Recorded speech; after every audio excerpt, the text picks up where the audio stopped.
Hello. Today I would love to share about the work of Gabor Mate and his most recent book, which I feel draws together nearly 40 years of his medical career. So his new book focuses, it brings a lot of things together for me, but bringing together four ways that we can heal from our toxic culture. So particularly as women, we're rushing around, in the last 60 years, we've had the freedom to educate ourselves and be out there in the workforce, but we're still doing most of the nurturing of our children. So in that way, we're very prone to exhausting our adrenal glands. So I'm also going to talk about the polyvagal theory, which was created by a friend of Gabor Mate's, Stephen Porges.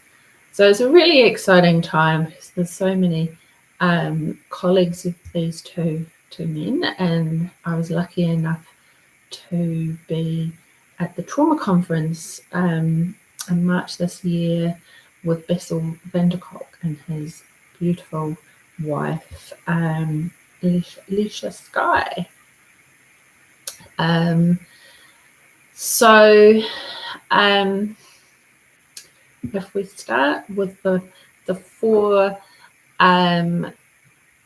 strands that Gabor came up with. So we're not just, when we talk about trauma, there's like a lot of people talking about that. So this can be really subtle things that that we've picked up as children. So that can be not just emotional, sexual, or physical abuse.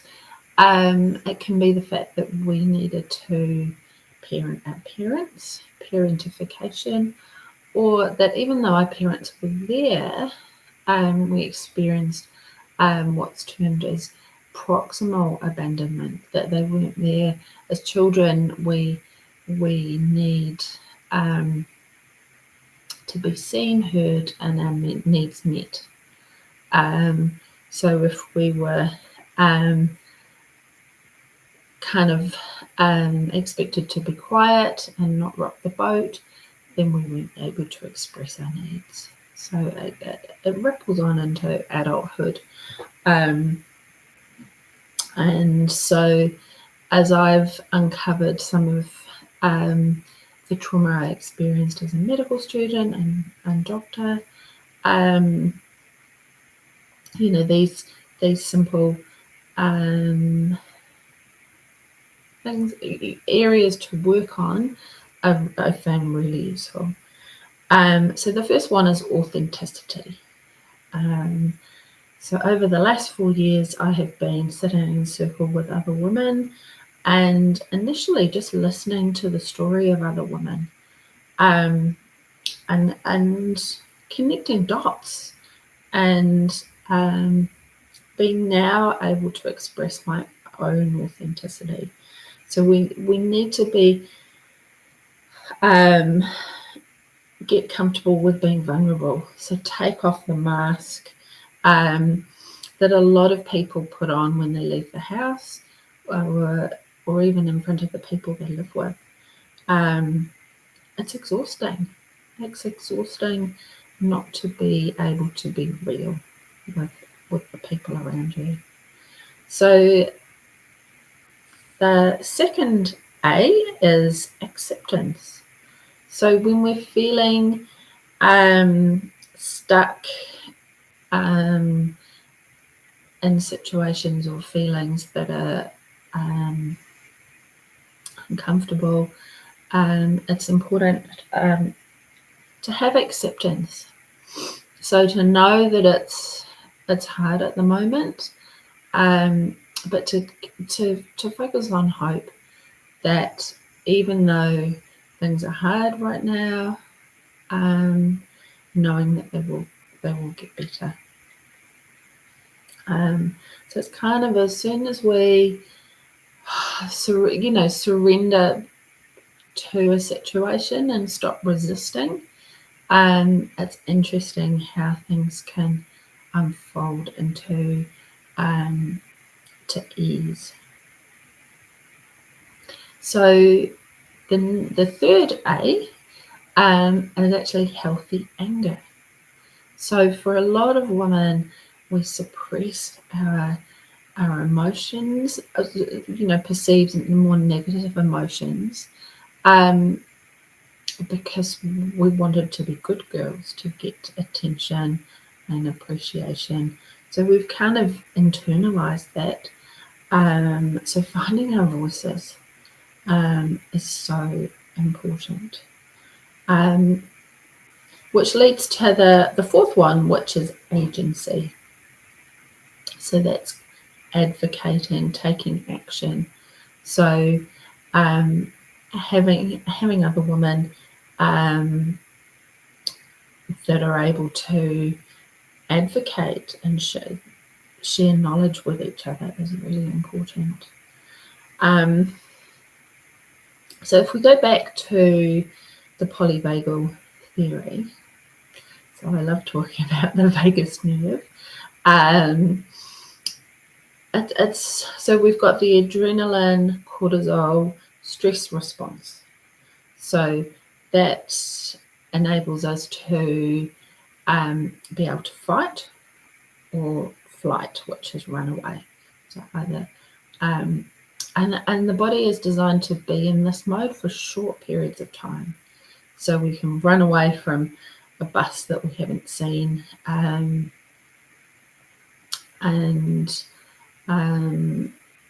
stand up to people that might be trying to bully us or things like that.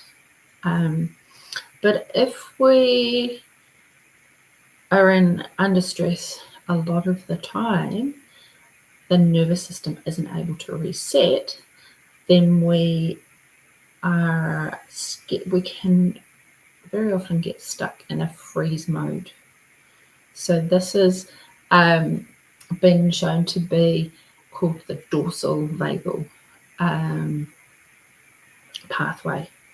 So then it's quite hard to get out of this freeze mode. So if we go too much too soon, then we can go back into freeze.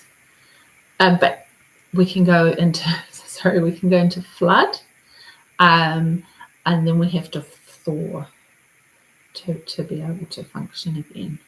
So it's good to do little baby steps if you are noticing you're in freeze mode.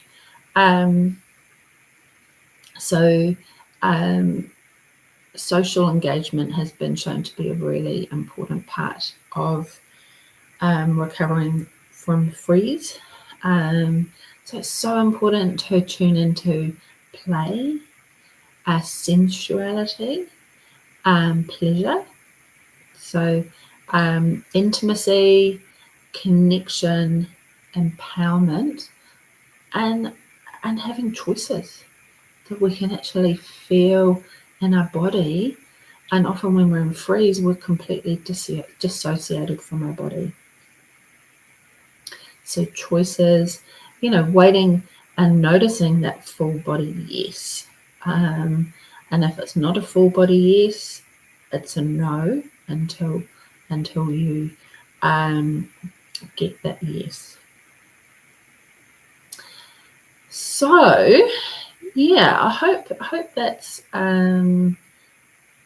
helpful. So I also talk a lot about hormones. So the female, we have estrogen and progesterone, and through our menstrual cycles, those levels go up and down as we're creating an egg in the spring of our cycle, and so we get increasing estrogen when we come into the summer, when we ovulate. The case of the egg releases progesterone, and then if the egg hasn't been fertilized, we get a drop in progesterone. So women who track their cycles will often find they have a crossover day. That might be day 25. They know that they need to keep that day free so they can care for themselves. So that's more that premenstrual time is more the autumn. So we're in the water element, so there's a lot more emotions. And in this way, we can actually release our emotions. So if you're wanting to leave a relationship or confront something that isn't working for you in a relationship, the premenstrual, the autumn time of the month is actually a good time, particularly if somebody's trying to leave an abusive partner. You're not going to be able to do that often in the summer when you're ovulating and your sexual desire is heightened. So this is a superpower of being a woman, that we then come into our winter, we shed the uterine lining, and we have a complete reset. So my biggest advice for women is to rest when we bleed. And so as women, we should validate this for each other. So it's not a time to compete, go, oh, well, I can push through this. Now is the time to collaborate and support each other so we can all thrive. And so I support a lot of women through the perimenopausal times, and that can start before even the age of 40. That periods start to change a little bit.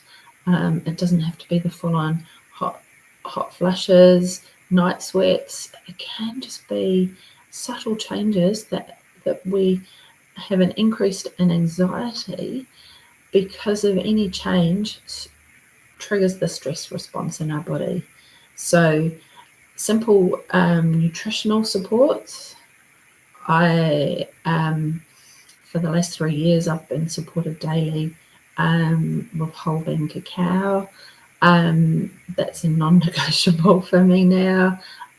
Just so heartwarming and nutritious. So often through our lives we're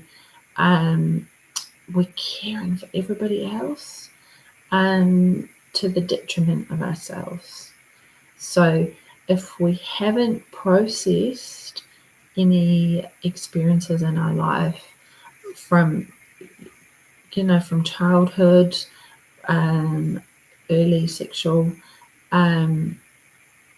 experiences, pregnancy, childbirth, mothering, then these things bubble up in the perimenopause, and so many women get exhausted, they burn out, and they hit this brick wall. And so we need to eat. So my cycle stopped 7 years ago at the age of 45. I had severe endometriosis, had fertility issues, and then had the slightly early menopause.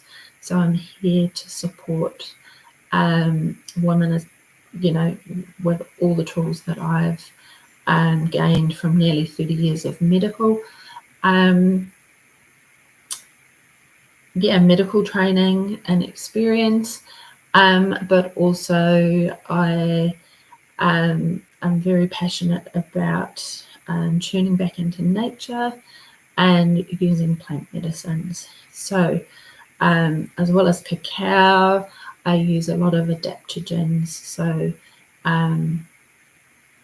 mushrooms like lion's mane, chaga, cordyceps, reishi. There's so many things like maca and ashwagandha. There's just so much medicine, and because our food is so lacking in nutrients because of over farming, then we really need to tune into nature. And so these products can be bought separately, and so they're not so expensive. So it's certainly I encourage women to be really discerning for any products that claim to be the magic cure. So pretty much there is no quick fix. There is no one single thing. So it is tuning into tools that work for you, choosing one or two things and doing that every day. So I do have a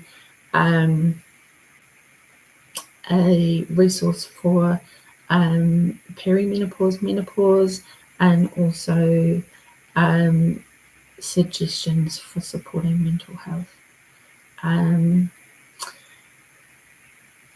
Yeah, so we can do this together. We can rise together and become the wise women that the younger ones deserve.